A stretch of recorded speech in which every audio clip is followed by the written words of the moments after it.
ఇక బోనాల చరిత్ర తెలుసుకున్నాం కదా మన జోగిని నిత్య గారి నోట.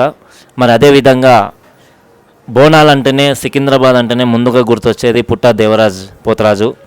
ఎక్కడ ఎలా ఉన్నా కూడా అమ్మవారికి నిష్ట నియమాలతోని 101 మంది అక్కచెల్లెళ్లకు అన్నదమ్ముడిగా పసుపు బండారిని కాళ్ళకు గజ్జల మోతలతోని ఈరతాళ్లతోని ఆ జరిపోతులను ఈరతాళ్లుగా బట్టి దుష్టశక్తులను తరిమి కొట్టుకుంటూ ఊరు వాళ్ళ పసుపు బండారు వేసుకుంటూ చూసే సింపుల్గా ఉన్నాడు. చెప్పినా కదా మనసు మలేశం అయినా దమ్ము దుబాయ్ అయినా చెప్పుడు తక్కువ అన్నట్టుగా అన్న కూడా చూసే సింపుల్గా ఉంటాడు. పోతరా చేస్తే తెలుస్తుంది ఎవరికైనా కథ.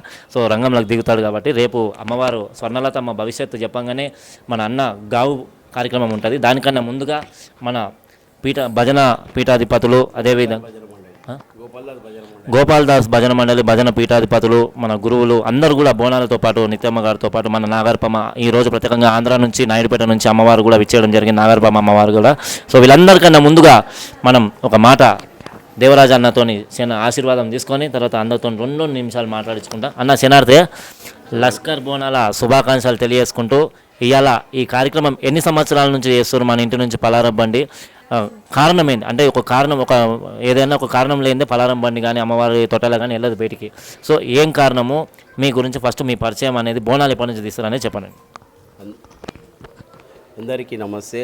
అక్కజల్లెలకు అన్నదమ్ములకు ప్రతి ఒక్కరికి ఆడపడుచులకు ముందుగా బోనాల పండుగ శుభాకాంక్షలు.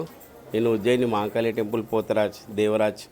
నేను పలారం బండి తీయడం కారణం అంటే నాకు ప్రత్యేకంగా మొక్కులని అట్లా మొక్కిన ఆ మొక్కులు అనేది దేవుని దేవాల గురుదేవుని దేవాల మొక్కులు చెల్లుబాటు అయినాయి. దాని గురించే నేను ఇప్పుడు ఈ సంవత్సరం 5వ సంవత్సరం నేను పలారం బండి తీయబట్టి నాకు చాలా అమ్మవారి ఆశీర్వాదాలు మా గురువుల ఆశీర్వాదాల వల్ల హ్యాపీగా తీస్తున్నా.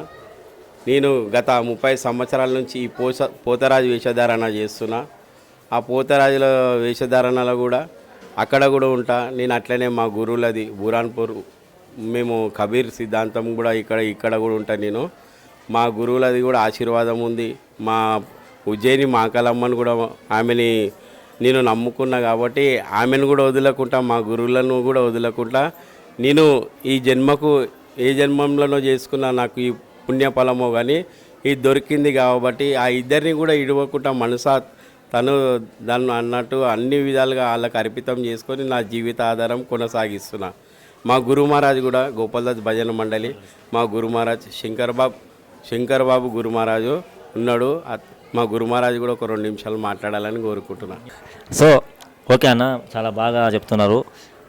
ఎక్కడ బోనాలు ఉన్నా పోస్టర్లో మాత్రం కనపడతాడు. ఇలా రియల్గా తీసుకొచ్చిన మనం అన్నను. ఇక రేపు కూడా భవిష్యత్తు చెప్పంగానే మరి ఈ సంవత్సరం కార్యక్రమాల విశిష్టత లేనిది, పోతరాజుకి ప్రత్యేకత లేనిది, ఈ సంవత్సరమైన పోతరాజులలో మార్పు వస్తుందా? మొన్న కూడా వీడియోలలో ఎక్కడ తగ్గుతలేరు, ఎవరిని పడితే వాళ్ళని కొట్టడం అనేది సాధ్యమైపోతుంది. దీనిపైన మీ స్పందన ఒకసారి మీరు అట్లని మనం చెప్పేది మనం చెప్తూనే ఉన్నాం వాళ్ళకు. మా పెద్దోళ్ళము మేము ఎంత చెప్పినా కూడా వాళ్ళ కర్తవ్యం చిన్న పొరపాట్లు అవుతుంటాయి కానీ అదే వీడియోకు షూట్ వచ్చేస్తారు వాళ్ళు. అట్లా ఒక 100%లా ఒక 90% అయితే 70% అయితే కరెక్టే ఉంటారు. కానీ అక్కడక్కడ ఒడిదుడుకులు ఉంటాయి. రాజకీయంలోనే ఎన్నో ఒడిదుడుకులు ఉన్నాయి. ఇది కూడా దైవభక్తిలో కూడా ఉంటాయి. అంతో ఇంతో తొడవం చాలా మనసుపూర్తిగా వాళ్ళు చెయ్యాలి. మనసుపూర్తిగా వాళ్ళు కూడా చేయాలి. కొన్ని నియమ నిష్టలతోటి మేము కూడా 41 డేస్ దీక్ష ఉంటాము. వాళ్ళు కూడా దీక్షలు ఉండి ఈ కార్యక్రమాలు కొనసాగించుకుంటే వాళ్ళకు కూడా చాలా సంతోషం ఉంటుందని నా కోరిక. మరి అదేవిధంగా గోపాల్దాస్ పీఠాధిపతి భజన మండలి పీఠాధిపతి అయినటువంటి శంకర్ దాస్ గురువు గారు కూడా ఉన్నారు. మన దేవరాజన్న కూడా అద్భుతమైనటువంటి పాటలు గాత్రం విప్పితే భజన పాటలు కూడా అద్భుతంగా పాడుతుంటారు. సో మీరు ఛానల్లో కూడా చూసినారు. అదే దేవరాజన్నుల గురు మహారాజు మన గురుగారు శంకర్ బాబు గురుగారు శనార్థులు. మీ శిష్యులు మీ ముందర మాట్లాడేంత అర్హత మాకు కూడా ఉండదు వాస్తవానికి, మీరు పెద్దలు. సో అయినా కూడా ధైర్యంతో చేస్తున్నాము. మరి మీరు ఎప్పటి నుంచి భజన రంగంలో ఉన్నారో, భజన కీర్తనలతో పాటు ఈరోజు మీ శిష్యుడి ముందర ఈ యొక్క బోనాల జాతర చేస్తుంటే ఎట్లా అనిపిస్తుంది? గురువు ముందర శిష్యుడు ఉన్నాడంటే ఒక ధైర్యం ఉంటుంది. మరి మీ విశిష్టత మీ మాటలలో.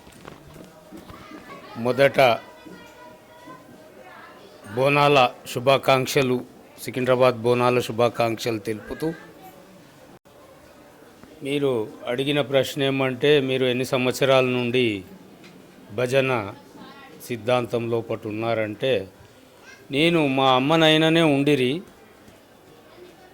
నేను చిన్నప్పుడు 6 సంవత్సరాల నుండి భజన మందిరానికి చెంది ఉన్నాను. ఇప్పుడు నాకు 67 సంవత్సరాలు. అంటే దాదాపు 60 ఏళ్ళ నుంచి ఇదే సిద్ధాంతంలో భజన సత్సంగ్ వాటిల్లోనే ఉన్నాను. అంటే ఆధ్యాత్మిక బోధన అంటే దైవభక్తితోని ఇంకా వేరుగా ఉంటుంది, ఇంకా ఒక స్టెప్ ఎక్కువ అన్నమాట. ఆ సిద్ధాంతంలో ఉంటూ కూడా ఇప్పుడు మనము ఏటా జరుపుకునే పండుగలు సందర్భాన్ని బట్టి వస్తుంటాయి, అవి సీజన్ని బట్టి వస్తుంటాయి. మరి అమ్మవారి పండుగ జరుపుకోవడంలో ముఖ్య ఉద్దేశం ఏంటంటే, ఇప్పుడు వర్షాలు వచ్చి అంతా ఇప్పుడంటే సిమెంట్ రోడ్లు అవన్నీ ఉన్నాయి, మామూలుగా మట్టి రోడ్లు మట్టి ఇప్పటికీ ఊర్లలో కూడా ఉండి అంత బురద క్రీములు కీటకాలు జమ్మై వాంతులు బేదులు అయి ప్రజలు ఇబ్బంది పడే సమయం ఇది. ఇప్పటికి కూడా ఇంత నీట్గా ఉన్నప్పటికి కూడా వాంతులు విరోచనాలు వచ్చి ఇప్పటికి కూడా బాధపడుతుంటారు ఈ సీజన్లో మరి అమ్మవారి పండుగ జరుపుకోవడం వల్ల వేపాకు తెచ్చి అంతటా చల్లడము, పసుపు రుద్దుకొని ఆ పసుపు కూడా వాడవాడల పోతరాజు తిరగడం వల్ల అంత పసుపు పడి మళ్ళీ దాని తర్వాత బలి జల్లినప్పుడు కూడా అదంతా పసుపు కలిపిన అన్నము అదంతా జల్లి అవన్నీ క్రీములు నశించిపోయి వ్యాధులు తగ్గుతాయి అనే ఉద్దేశంతో ఈ పండుగను మన పెద్దలు ఏర్పరచుకోవడం జరిగింది. దాన్ని కూడా మరి ఎంతో సంతోషంగా ప్రజలంతా అమ్మవారి దీవెనల కోసం చేస్తూ ఉంటారు. అమ్మవారు కూడా ఎవరు మొక్కితే వాళ్లకు ఆ విధంగానే దీవెనలు ఆశీర్వాదము ఐశ్వర్యాలు కలిగిస్తూ ఉంటుంది అని అందరి భక్తుల నమ్మకము.